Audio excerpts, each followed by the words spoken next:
ہم اور آپ ایسے دور میں جی رہے ہیں جس میں جہالت اور الٹریسی اس قدر عام ہے کہ ہر مذہب والا دوسرے مذہب کو برا سمجھتا ہے اور اسے بدنام کرنے کا کوئی موقع نہیں چھوڑتا۔ حقیقت میں یہ جہالت ہی کا نتیجہ ہے، ورنہ اگر ہم گہرائی سے کسی بھی مذہب کی تعلیمات کا مطالعہ کریں تو حقیقت آشکار ہو جائے گی اور یہ اندازہ ہو جائے گا کہ ہم اس سلسلے میں کتنے غلط تھے، اور یہ کہ ہر مذہب اپنے اندر خیر اور بھلائی کا سمندر لیے ہوئے ہے، لیکن چونکہ پڑھنے کا ماحول نہیں ہے لہٰذا ہر ایک بس سنی سنائی باتوں پر یقین کرتا ہے اور اسے ہی شیئر کرتا ہے۔ اب آپ موجودہ دور میں اسلام دھرم کو ہی لے لیجئے جو آج سب سے زیادہ مظلومیت کا شکار ہے، جسے دیکھو وہی اس میں غلطیاں نکالنے کی بے سود کوششیں کرنے لگا ہے، حالانکہ اسلام کے پیغمبر اور ان کے ماننے والوں کے اچھے کارناموں سے پوری تاریخ بھری ہوئی ہے۔ اس ویڈیو میں ہم حضرت محمد صلی اللہ علیہ وسلم کے غیر مسلموں کے ساتھ چند معاملات کی جھلکیاں دکھائیں گے اور آخر میں یہ بھی دکھائیں گے کہ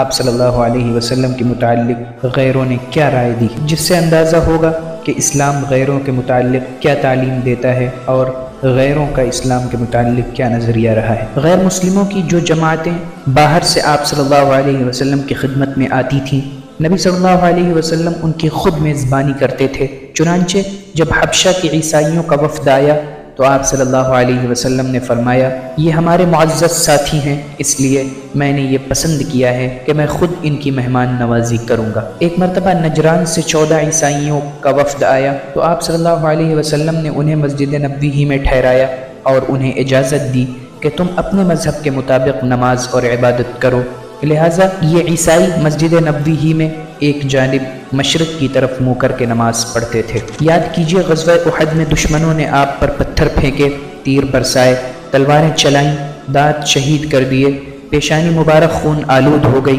لیکن ان حملوں کے جواب میں آپ کی زبان سے بس یہی کلمات نکل رہے تھے کہ اے اللہ میری قوم کو معاف کر دے کہ یہ میرے مقام کو نہیں جانتے۔ وہ طائف جس نے دعوت اسلام کا جواب استہزاء و تمسخر سے دیا تھا، وہ طائف جس نے داعی اسلام کو اپنی پناہ میں لینے سے انکار کر دیا تھا، وہ طائف جس نے پتھر مار مار کر پورے جسم مبارک کو لہو لہان کر دیا تھا، جب فرشتہ غیب پوچھتا ہے کہ حکم ہو تو ان پر پہاڑ الٹ دیا جائے تو اس کے جواب میں آپ نے صرف یہی فرمایا کہ ہو سکتا ہے کہ ان کی اولاد اسلام قبول کر لیں۔ اسلام اور محمد صلی اللہ علیہ وسلم کی انہی تعلیمات کا نتیجہ ہے کہ جو بھی اسلام کا مطالعہ کر لیتا ہے پھر وہ اسلام کی تعریف کرتا نہیں تھکتا۔ آئیے چند مثالیں پیش کرتے ہیں۔ مشہور روسی محقق کاؤنٹ ٹالسٹائی لکھتا ہے کہ محمد دنیا میں مصلح بن کر آئے اور آپ کا طرز عمل اخلاق انسانی کا حیرت انگیز کارنامہ ہے۔ ہم یقین کرنے پر مجبور ہیں کہ سیدنا محمد کی تبلیغ خالص سچائی پر مبنی تھی۔ اسی طرح معروف محقق ایم واٹ لکھتا ہے کہ عیسائی دنیا نے سب سے زیادہ جس شخصیت سے نفرت کا اظہار کیا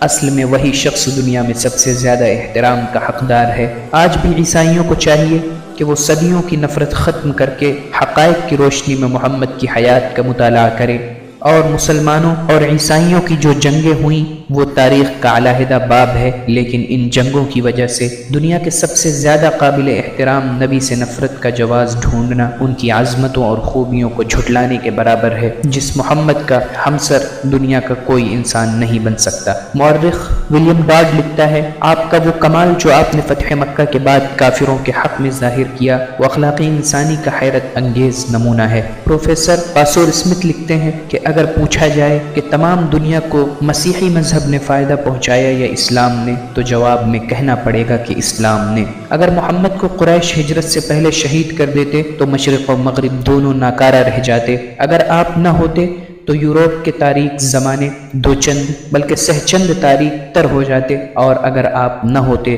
تو انسان ریگستانوں میں پڑے بھٹکتے رہتے۔ کارلائل ایک انصاف پسند انگریز قلمکار ہے، اسے ہیروز کی تاریخ میں بڑی دلچسپی تھی، اس نے بڑی عرق ریزی سے ہر میدان کے ہیرو تلاش کر کے ہیروز نامی کتاب تالیف کی ہے۔ اس کتاب کا ایک مستقل باب آپ صلی اللہ علیہ وسلم کے متعلق ہے، جس میں اس نے اسلام کے بارے میں من گھڑت باتوں اور صاحب اسلام محمد صلی اللہ علیہ وسلم کے متعلق بے بنیاد جھوٹ کی سختی سے تردید کر کے ان سے بچنے کی اپیل کی ہے۔ اسی کتاب میں ایک جگہ وہ لکھتا ہے کہ محمد کی لائی ہوئی رسالت صدیوں سے لاکھوں لوگوں کے لیے چراغ ہدایت بنی رہی ہے، کیا ایسا سوچنا درست ہوگا کہ یہ رسالت جس پر لاکھوں لوگ جیے اور مرے جھوٹ اور دھوکہ ہو سکتی ہے؟ پھر وہ بہت سے دلائل دے کر لکھتا ہے کہ محمد کی رسالت حق اور سچ تھی اور وہ ایسا چراغ تھے جس نے پوری دنیا کو روشن کر دیا۔ مجھے آپ سے اس لیے محبت ہوئی کہ آپ ریاکاری و منافقت سے دور، لالچ اور دنیا کی محبت سے مبرہ تھے، اور آپ عظمت نفس میں اپنی مثال آپ ہی تھے۔ یہ آپ صلی اللہ علیہ وسلم کے متعلق غیروں کے کچھ اقوال تھے۔ اس طرح کے بے شمار